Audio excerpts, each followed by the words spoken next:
Opinions expressed in this episode are personal. They do not necessarily reflect the views of this streaming platform. Good day, everyone, and welcome to another edition of Let's Be Diverse. I am your host, Andrew Stout. This episode is dedicated to all my loved ones who have supported me through this journey. As you all know, in a lot of my episodes, I talk a lot about leadership. I feel like it's so important. Today, I want to do something interesting. I wanted to go into the accounting phase of business because I feel it is important in every phase of a company, but I wanted to see how important it was in as far as the accounting industry. So I thought I would bring on somebody who I feel is top notch in this area. She knows a lot, and her name is Amanda Adams. So today, again, our topic is accounting and accountability. Amanda Adams, she's a CPA that fell in love with accounting before she knew all the exciting possibilities the career held. It started when she realized she loved making simple math problems with the numbers on a clock. For Amanda, once the day-to-day data entry transformed into a love that she desired, she decided she wanted to share accounting with others. From teaching clients about financial statements to mentoring staff about the joy of accounting, it's something that she's truly loved. When you work with Amanda, you'll see how much she enjoys her clients, helping her clients save tax, implement policies, and streamline their accounting processes. Amanda believes in building relationships and trust with people around her, including clients, coworkers. Family is everything to Amanda, of course. She and her husband have 3 children and 4 dogs. They love cheering on the Red Raiders every chance that they get. Guns up. Amanda is a Terry Fox Foundation Scholarship recipient and is most fluent in accounting for construction and professional service sectors. I've met Amanda quite a while back. We've had an opportunity to converse and chit-chat, and one of the things I noticed right away is that she's one of the nicest people that anybody could come in contact with. So I was lucky to connect with her, and we're lucky to have her on today. Welcome to the show, Amanda. It's so great to have you on today. Thank you so much. Most people would not describe me as the nicest person, so I really appreciate that compliment. You know what? Some people will say, yes, I agree with you. Some people will think some people are nice. Some people don't think some people are nice. I'm sure that there's some people that don't think that I'm nice, and that's okay. I stick with the ones that I think that I'm nice and the ones that believe in me, and that's the most important. In my mind, you are super nice. So the other ones, it's their loss. Thank you for that, Andrew. I really appreciate that. No problem. How are things with you in your world? Oh my goodness. In my world, things are crazy. Like you said, I have a husband, 3 kids. We're running 2 businesses. We have a kid who just started college, a kid who's a senior in high school, an 8th grader. Our world is busy, crazy, and just doing our best to survive. We're hanging on and enjoying the ride.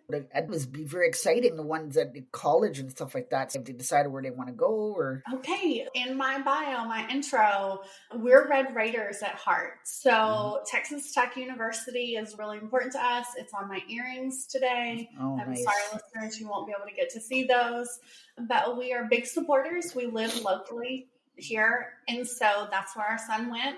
Our second son, that probably won't be his choice, but our first, he definitely stuck with being a Red Raider. Nice. That's super cool. And I love the fact that you guys are into college football as well. I am a crazy football nut and I love college football. And one of the things I love is watching different games. And then when it comes to the NFL draft, and seeing, I remember watching that guy play in that game against and then you have that familiarity, and they're just they're playing for fun. They're playing for, some of them have a dream. Not everyone of them is going to have that dream fulfilled, but they're just enjoying their time in college. And I also love the pep band stuff. I just love, you turn on a college game and you hear the pep bands, and it's just so inspirational to me to hear those bands playing and everybody singing along with the pep band songs and the cheer songs. It's just, I love it. That is one of the greatest things about being from Texas. Friday Night Lights, it's a real thing here. We really enjoy our football. We enjoy other sports too, but we really do enjoy our football. Oh, And singing the fight songs and doing those things. Homecoming, it was something I discussed with somebody else recently back in September. They were like, y'all do these crazy things to celebrate. And I'm like, we really do. It's so much fun though. that sounds amazing. So I'm so glad that everything goes well for Red Raiders, as you say, and hope that they finish off the season well. I know the bowl season's coming up too, so hopefully they're in a bowl game, and that'll be fun for you guys. Before we begin, I mentioned to you before we recorded that I always have a fun question to ask my guests to get things going. It's always a surprise. Are you ready for yours? No, not really. It made me really anxious, but let's get to it. Hopefully it's not a Uh, tough one. it is always fun, and I'm sure you will do just great at it. My question to you is, what is something that you could do today that you were not capable of doing a year ago? Ooh, something I can do today I wasn't capable of doing a year ago. There are so many things. Does it need to Okay. be personal or professional? It could be either one. You can give me two things. It's totally up to you. There's no right or wrong answer. I just, that's what's so fun about these. Okay, so back to the homecoming conversation. I made mums for the first time, which in Texas is a huge thing for homecoming. You make these big, elaborate mums with ribbon and garland and all sorts of things. And I made two this year, one for a girl my son is dating and one for my daughter. Nice. Actually, I made three this year and one for my daughter's boyfriend. So I made three mums and I had never really done that before. So I Oh, learned nice. something new. Nice. Were they hard to make or? No, but being a perfectionist and making sure everything lines up and doing something you've never done, and it was a little more than I thought it was going to be. I'm happy that you were able to do that. It sounds like something that you were wanting to do for a while, and I think we always have these things where we want to try them, but we're not sure. And then when we try it, we're like, it wasn't as bad as I thought it was going to be, and you clap yourself on the shoulder and say, "Hey, I did it." So that's great that you tried it, and I'm sure that the ones you gave to, I'm sure each one of them loved it. They did. They were super grateful. So it was a great experience all around. Thank you for having fun with me. Like I said, there's never any wrong or right answer. I just love to have those questions at the beginning. I feel like it just starts things off so easily and fun at the beginning. So thanks for having fun with me today. Why don't we start off with you telling us a little bit about you, your story, and your why? Oh, my story. So, again, I'm married. I always hate to have to give my husband credit. He was my boyfriend at the time, and he hadn't filed his taxes. So, we marched down to the local IRS office, and I was like, hey, we're here to do his taxes. And the woman was like, ma'am, that's not how this works. And she gave me all of the documents, all of the forms, everything. And she was like, here you go. And I went home and figured out how to do his taxes on my own with no experience. I had never seen a W-2 before. I had never seen so many of the documents and the forms, the IRS forms here in the US. And so it was such a challenge, a puzzle, and it was one that I found I was good at. I actually got to the bottom of the form and the number was negative. I thought I did something wrong. That means you're getting a refund if you are not aware. And so I took it to a chain tax prep place and I was like, hey, help me. I did this wrong. And they offered me a job on the spot. They were like, hey, do you want to come and work for us? And I was like, no, this was, and if you guys have ever tried to do that with IRS manuals, it's not fun at all. And I went through a training and it really jump-started my career. So that's where I started. Then we had kids and I didn't go to work full-time. I didn't go to school full-time. I went to school as a non-traditional student after we had kids. And I thought accountants only did taxes. And so that's what I was going to do. I had experience doing it. I loved it. But then I started seeing that there's this gap between companies and their tax accountants and making decisions. And I really wanted to branch out and fill that gap. I didn't want it to be everybody operating in a silo. So I've pivoted my career to where I work with companies. I do their taxes. I don't have to do their taxes. I can do their bookkeeping. I don't have to.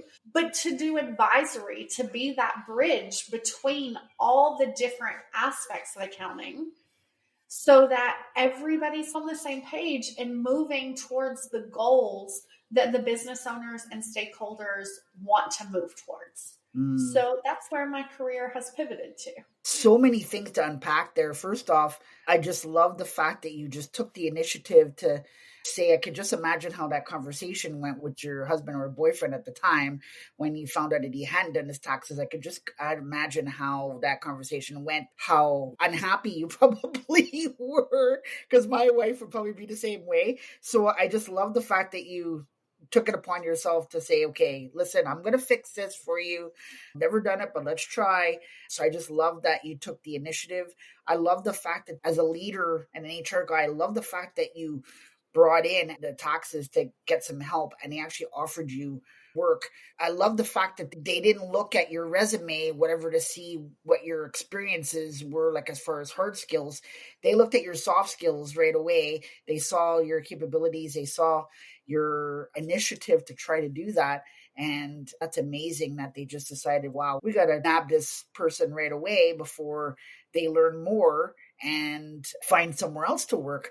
It gave them the opportunity to hire you and then train you and develop you into the employee that they like to have in their company. So I just love that. And I love the fact that you saw a gap in just taxes and companies and stuff like that. And I do agree with you. People just think, and that's why I wanted to have this discussion today. I do think people's all accountants, like you said, they have this stigma like, oh, it's just about this, it's just about that. But you have to deal with, especially if you're accounting in a company, you have to deal with different departments. You have to deal with different leadership in different facets. And there is leadership in accounting. So it all fits in. People just don't look at it that way. Exactly. I think that so many people think that accountants just sit over in a corner and they are bean counters. And that's just not true. No. We are having conversations. We are driving people towards their goals. And that is super, super important to those of us who really love being a part of that conversation and having a seat at that table. I love it. I love it. So why are leadership skills so important in accounting? I think it's really important to define what leadership is and what we want out of leadership, because we often confuse leadership with the people in positions of power. Right. And I want to take a minute to say that I don't take that same philosophy. I believe that you can be a leader no matter what your role position is in a company. And so I just want to clarify and make sure that everybody understands when I say leadership, I really don't mean management per se. Now, sometimes leadership, especially in accounting, it is important, especially in a management position. But there are ethical obligations to being an accountant. There are people who are counting on you. If you are doing illegal or fraudulent things, that can cause lots of families to lose their livelihood. If you have some kind of hidden fraudulence in a company, lots of people are on payroll for that company. That can be very problematic. So the ethical obligations, and then you have the decision making. People take accounting numbers or should be taking accounting numbers, and they're making decisions based on that. That's a lot of responsibility and accountability on the accounting department, on the accounting function, on the finance function. If those aren't accurate numbers, we're not making accurate decisions. Right now in the accounting industry, one of the big things is adaptability.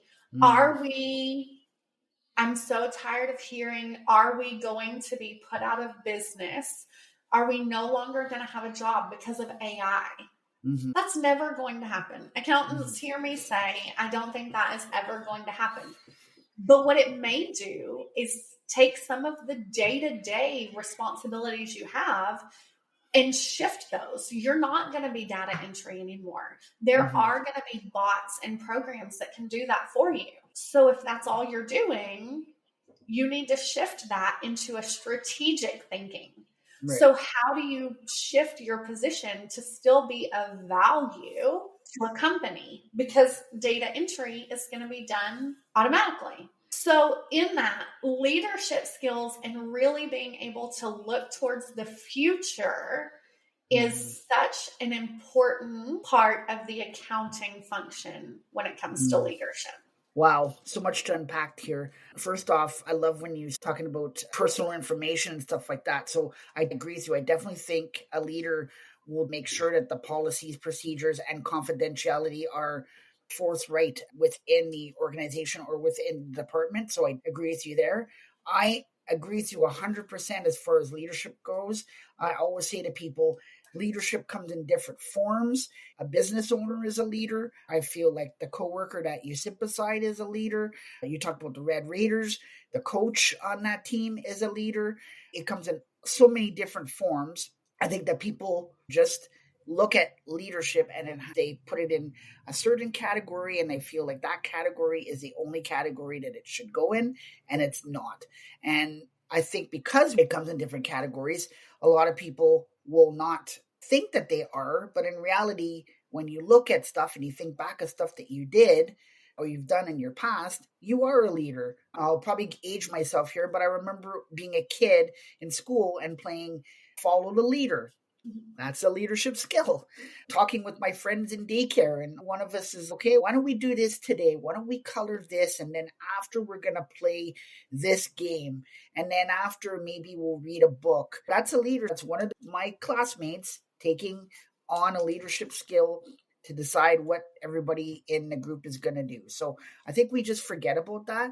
And because we forget about it, we find it hard to reignite ourselves back into it. 100%. And in the accounting industry, you may have multiple people, if you have a big team, doing the same job. The Right. leader may look like, hey guys, I have an idea on how we can do this differently, more efficiently, more effectively. Can we try this? Leadership may just be having an idea and having the courage to say, can we try this? Yes. Yeah. Exactly. And I'm sure you see it in accounting where people like, can we try this? Oh, no, we've done it before. This is how we've always done stuff. We're going to stick to the way that we're doing it. And you mentioned a key word here before, which is adaptability. And I think that just because something didn't work 5 years ago doesn't mean it didn't work. But if you put a little adaptability into it and maybe say, okay, let's just do a little bit of a structure, figure things out here, and then we'll try it in a different way and see how it works. But if we continue to say it's never going to work, then we're never going to try anything and we're never going to learn. So what are some of the toughest challenges facing finance professionals leadership today? So I know we delved in a little bit, but let's dig deep in the air here and let's get into those. Okay, so that outdated mindset. So exactly what you're saying in terms of we've always done it this way, or we tried something different 5 years ago. When you say that, I would hope that maybe your people have changed in 5 years. And I don't necessarily mean that you've fired and hired new people, but I would hope that in 5 years they've digged in and gained new skills that they didn't have 5 years ago when you tried something.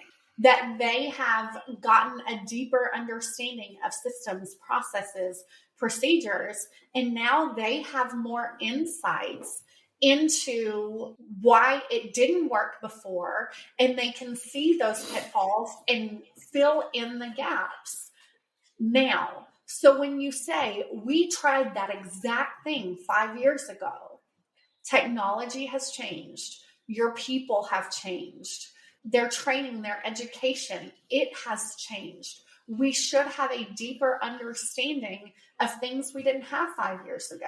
Maybe you have hired somebody new and they do have creative insights. Maybe they've been at a company that did something that did work just like that. So there are so many things in that outdated mindset that really we're shooting ourselves in the foot. We're not giving ourselves a chance to succeed because from the beginning, we're saying it can't be done. And so it gets so many things unpacked there. One of the things, first off, I want to say is I agree with you 100%. You hope as a leader that your team evolves. If we're just saying, oh, I know this, I know that, but they don't want to. Some people are like that, Amanda. Some people, and I'm sure you see it in the accounting industry, some people are like that. They say, okay, no, this is what I know. This is what I do. I come in at 8, I finish at 5. This is what I do. Don't give me any extra work. I don't want to be a manager. I don't want this. I don't want that. I just want to come in, do my data sheets on an Excel sheet at 5 o'clock, clock out, go home. There are some people like that, and that's okay. But the ones that do want to, you hope that they will grow to develop into more advanced employees so that they have a deeper understanding of their role and a deeper understanding of the changes. And I love that word, adaptability, adapting to the changes. They have the ability to adapt. The leader comes in or manager says, hey, this is a new process. This is what we're going to be doing. We're going to implement this in the next 6 months. Being able to adapt to that. Or, we've been using this old spreadsheet before, but now we're going to use this one. And then people are like, oh my God, I never used that before. How am I going to do that? The ones that are able to adapt to it go, oh, no problem. We'll figure it out. It's going to work. We'll make it work. We'll learn it. I'll help you. That's all part of things for sure. So everything there just hit a chord with me for sure. And I just want to touch on a lot of business owners or managers are taught that if people don't want to move up in the company, if they don't want to over invest their time, if they don't go above and beyond their job, that's a bad thing. And I'm going to challenge that. It's not a bad thing. You need the people who know the in and outs of their job and can get it done. Yeah. And so even those people are necessary on a team. They're the backbone of the team, right? They're the workhorse getting it done. So I've seen that a little bit in discussing with owners, CEOs, COOs. They don't want to move up. They must not be invested in my company. Yeah. And I'm like, that's not necessarily what that means. Don't take it as a bad thing. No. Take it as they're good. They're happy where they are. And not everybody has to want to be a manager. No. That's just not where we're going. No. And that's the mindset of a lot of leaders today, Amanda, is that they feel that when they take on an employee, they feel that their job is to develop growth in everybody on their team so that they move up. And I agree with you 100%. Not everybody's like that. My idea is your job as a manager is to make sure that your employees or your team have a safe work environment that they can come into and leave at 5 o'clock and have no thoughts of their job. That's your job. But if just because, like you said, they don't want to take that manager position that you want them to take, it doesn't mean that they're a bad person. It just means that they are happy doing what they're doing. And I 100% agree with you. You need those people because the ones that move up are not going to want to do the things that the people that are doing that they want to keep doing. So you have to remember that everybody's at a different level. And as a manager, you have to realize that everybody's different. Everybody's motivated differently. And once you understand that, your team will see that in you and there will be a lot more trust and respect amongst your team. Oh, I 100% agree with that. I think it is really important that you say as a manager what you think is important. I personally cannot leave at 5 o'clock and not think about work anymore. And if I had a manager who encouraged me to do that, it would stress me out. I would be horribly miserable. I think the important thing about the manager, and I say this cautiously, is to not make people do something they don't want to do. Right. Now, when I say that cautiously, what I mean is, yes, we want to push people out of their comfort zones and get them to grow, but we don't want to do that by asking them to do something they're 100% opposed to doing. No, for sure. So we want to respect them, or should be respecting them as people, as individuals. So we should be empowering people to control their own career as management and as leaders. And I agree with you 100% on that. So if I was your manager, Amanda, and you told me, hey, I am one of those people that thinks about stuff when I'm home, and that was my job to know that about you. And I would not push that to say, Amanda, forget about work. Go spend time with your husband and your kids. My job is to understand that's the type of employee that you are. And my response to that would be, listen, Amanda, I know you are someone who thinks about work. If there is anything, or if you have any concerns while you're at home, please come and see me in the office and we can discuss them. And it's a different way of looking at it, but at least knowing your employees individually, and that comes from building rapport with them. You will know the ins and outs of them, and you won't force them to do something, like you said, that they don't want to do or aren't capable of doing. That's what I say when I can't turn it off at 5 o'clock. Right. I have my best thoughts cooking dinner for my family, or doing something where I've taken a break. And so for me, if you say, just don't think about it, that's all my brain focuses on. Just don't think about it. And I'm like, now I'm thinking about it all the time because you told me not to think about it. And I think that's what I mean when I say knowing what their personality is. Right. Yes, we want you to go home and spend time with your family. Yes, 100%.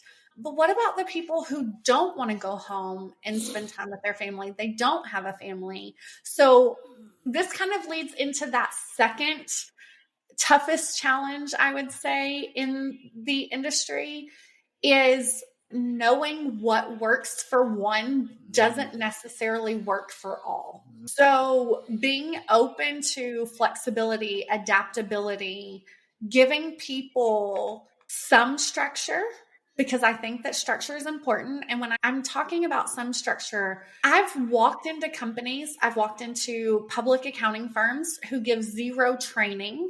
I've walked into firms that give very little training. They train you on a software, but that's all. They have you read their handbook and expect you to know what they want as a company. Right. They give you policies and procedures and tell you, here you go, you're on your own. And so if you don't learn in those ways, do those things work for you? No. And I'm going to be really honest, once you write a policy, how often does it get updated? They don't normally get updated. And what kinds of things, if you've written a step-by-step procedure, okay, you might have written that when you didn't have the best idea of how things should be done. Right. Even if I write a policy, you click here, then you click this, then you click this. If that policy was written 3 years ago, has the software changed? Have they made better efficiencies in the software where you don't have to click 8 times to do something now? It's only 3. Right. You can still do it in 8 clicks the old way, but have we updated it for new efficiencies that have been put in place? Right. So when I see this kind of tug of war in accounting where people are either so lax they don't tell you what to do, or they give you such detailed instructions that you feel like you can't deviate. And so in accounting, we call lots of things, if it doesn't fit the normal, it's called an outlier. And we have huge extremes. And I'm going, hey guys, can we make things less extreme? Can we just give a little guidance and then be able to ask for help? Can we train people? Can we make sure they have all the tools necessary for what they need? And we don't really do that. I just love everything there. What I want to know now, after we've delved into everything here, what is the future for leadership and accounting? I really think we're seeing a huge shift in this right now. I think that you have people who are coming into the industry.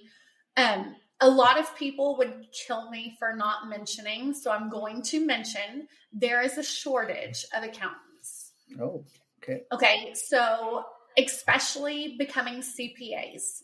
So there's a huge education commitment, the testing, the financial commitment. It's a lot. And we're an overworked and underpaid and very undervalued and underappreciated industry. I'm just going to be really completely honest. And so we see this new generation of accountants coming in to shake that up. They're challenging some of the education requirements. They are saying, I don't want to work 70, 80, 90 hour work weeks. We don't have to do that.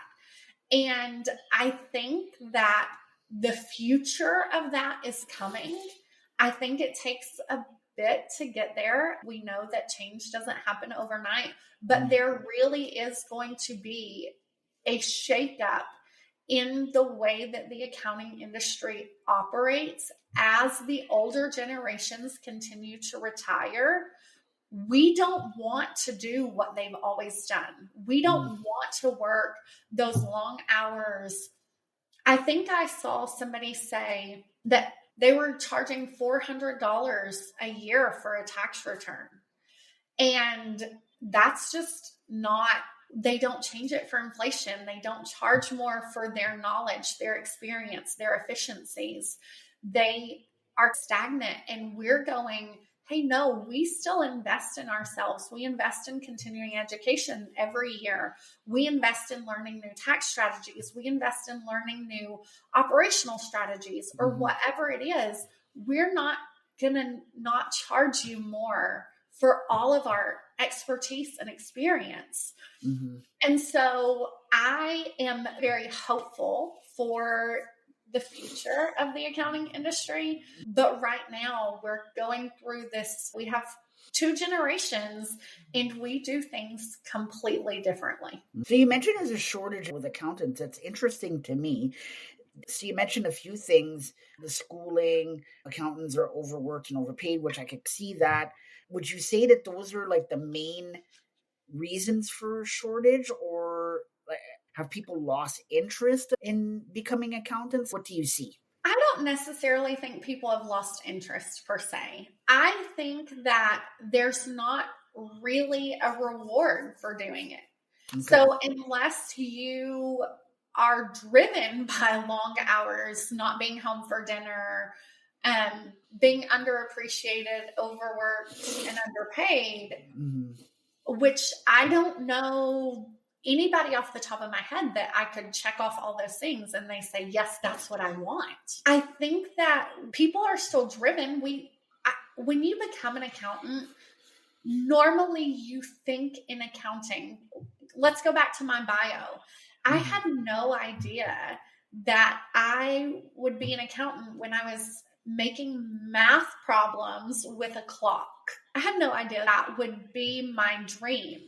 Another thing, I don't think that we tell people about the possibilities of the accounting world. We still have that mentality, and I even alluded to having it myself, but we're bean counters, or like I said about myself, I thought that we only did taxes. And so what if you don't want to do tax? We don't talk about audit. We don't talk about industry accounting. We don't talk about governmental accounting. We don't talk about doing advisory services. We talk so much about compliance. And I'm going to be honest, compliance just isn't sexy. It doesn't draw people in. And I could see too that, again, we're talking leadership as well. I could see, like you said, there's new people coming in. We mentioned earlier in the episode that leaders come in different shapes and forms. And I think the new people coming in, either if you are a leader, to make those changes and look at that. So it becomes a little bit more interesting for people to get into, that they don't have to work those long hours, or setting up a teams of people. I've never been accountant, but I've been on a team where somebody's behind and everybody's getting ready to leave, and Susie's staying behind because she's got a few things to do. So everyone's saying goodnight. And they're like, "Oh, Susie, are you staying?" And she's like, "Yeah, I'm behind and I need to catch up." And then I've seen the team literally we've all taken our jackets off and say, "Okay, well, if Susie's staying, we're going to stay. Okay, Susie, tell me what you need to do and let's help you so that you can go home earlier and we can all go home together." And I think that's might be something that maybe a lot of accounting departments don't have. It's more the one person's got to stay, well, then they stay. Oh, yeah. So I've definitely worked in positions where I can think of multiple times, month-end close, where I'm good. My part of the job is done, but somebody else's isn't. And they're coming in on Saturday, but I'm the manager of the department. And they're like, "It's okay, I'll see you on Monday." And I'm going, "No, if you're in the office, I'm in the office. We're in this together. If you need something, I'm here." Yep. And so, one, I wish that we could have never been in that position. I would love to have been the manager that says, "If you want to leave at 5, it doesn't matter if it's done or not, we can get to it." Right. Sometimes it's not always possible. No. But just being the one to jump in and really say, "No, I'm in this with you. I'm in the trenches with you." Mm-hmm. Mm-hmm. It's important. Yeah. And I think too, because I'll be frank here, some people are afraid, Amanda, to say if they're behind because they're worried about what the consequences could be. But if they're in an environment where they feel comfortable and safe, as I talked about a safe work environment earlier, if they feel safe, where you are comfortable to go to your leader and say, "Hey, I'm behind. I'm going to do my best today to catch up, but just want to let you know where I'm at." And then that leader come into play saying, "Come and see me at lunchtime. And if you're still behind, maybe I can get Johnny and Sarah to come and give you a hand so that it's Friday. Let's all go home at 5:00 today," rather than everybody leaving. And like I said earlier, Susie's still staying there because she has to finish. If she was more comfortable with the environment, she would have went to see her boss first thing. And then it's going to be a way different scenario. I 100% agree. And I think that you talk about safety, and I love that you bring in safety to this, because yes, we need them to be safe physically. We need them to be safe financially, but we also need them to be safe in a mental health way. Right. And so I think that's a lot of what you're talking about. Is my job at risk if I say I'm behind? Am I going to get written up? Am I going to get terminated? Right. Am I going to be talked about? Am I going to be every example in the meeting saying that I'm not where I need to be? Am I going to be called out publicly for being behind? Right. And so I think, honestly, a lot for me as a leader, and what I'm hoping more leaders will take from that, is that we should know and have a thumb on the heartbeat of our departments and know without them having to ask. We should be an engaged leader. Yes, I want them to feel comfortable coming to me, but maybe that's not their personality. And this goes back to knowing your people and knowing all of those things. Right. And again, when we talk about leadership, it is a lot of responsibility. Right. Stepping into a leadership and or a management role. I would hope that all managers would be leaders, but we know that's not the case. But when you walk into that role, you have a responsibility to the people working with and for you. Yep. And so I would just encourage people to stay present with their team versus just expecting communication to be a one-way transfer of information. Yep. That's my challenge to leaders out there. Stay involved. I love that you said all that. I mean, quite simply, just a quick check-in. Beginning of the day, how's everything going? How's the day going? How is the workload? Anything we can help you out with today? Have you taken a break today? Have you taken lunch today? Have you gone for a walk to unwind your brain? Those are questions that you need to go and check. So I agree with you. I think both parties have the responsibility to do those things. And like I said, if we can get there, you're going to see such a more friendly environment for yourself for sure. If you could choose one word to describe yourself, Amanda, what word would that be? I had to think of this longer than I should have. Boiling myself down to one word is a lot of pressure, if I'm going to be honest. But this word, I think, really defines a huge part of what I am and what I believe, and that is proactive. I believe in being proactive. I love that. I love that for you. Just from our conversations, I think that's a perfect word for you.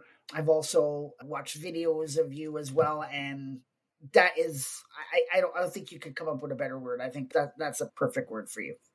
Thank you. I believe you see a need, you feel a need. And so I just really, that was the one that I could say, yep, I'm good. You don't have to call me kind or nice like you did. You can just call me proactive. You are those things as well. I definitely give you genuine as well. I definitely think you're a very genuine individual.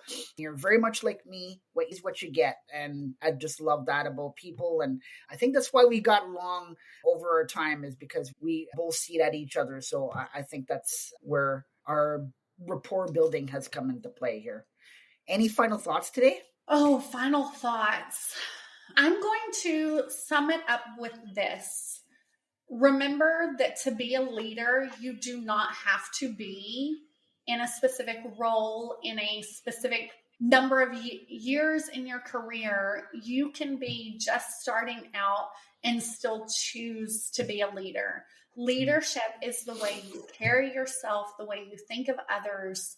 It is much more than a position, a title, a number of years in your career. So you have the ability to shape, and I know this is geared towards accounting, you have the ability to shape your industry, your families, the people you work with, the client. There's a ripple effect to leadership that we really just don't give enough kudos to. So I would encourage you to think about how much you really are changing the world by being a leader. I love all that. Amanda, I want to take the time to thank you for coming on today. You've said some amazing, impactful things. I've enjoyed this conversation immensely. I think it was a great conversation. I think it was a needed conversation. I loved it because it was a different conversation. It's not something that you would hear often, or combining the two. And that's what I loved about it.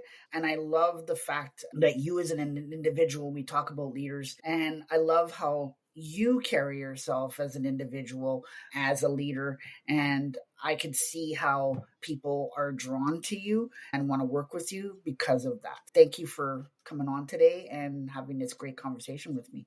Thank you so much for having me and for having this space. I love that you talk about leadership so much.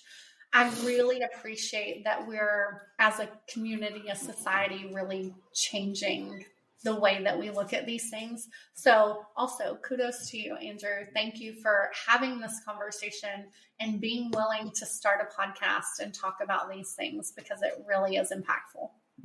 I appreciate that. On behalf of myself and my guest Amanda, I'd love to thank you all for joining today. Until next time, be safe, and remember, everyone, that if we all work together, we can accomplish anything. You have been listening to Let's Be Diverse with Andrew Stout. To stay up to date with future content, hit subscribe.